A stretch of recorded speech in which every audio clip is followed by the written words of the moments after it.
பழனிமலை முருகா, பரமஞான முருகா, போகரருள் நிறைந்த பரிபூரண குருவே.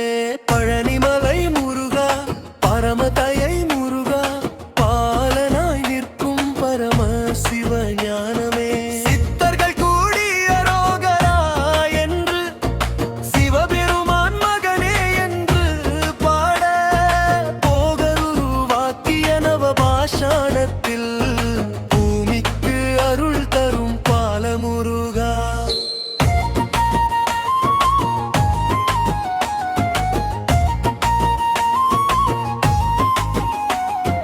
பழனிமலையில் படியில் பரமயான ஒளி பரவி நிற்கும் போகர் சித்தர் மனம் நிறைந்த பொன்னான குருவடிவம் நீயே. வெள்ளி நிலவு போல ஒளி வீசும் வேலுடைய குமரா, கருணை கடலை விண்ணவர் கூட வந்து வணங்கும் வீர சுத்த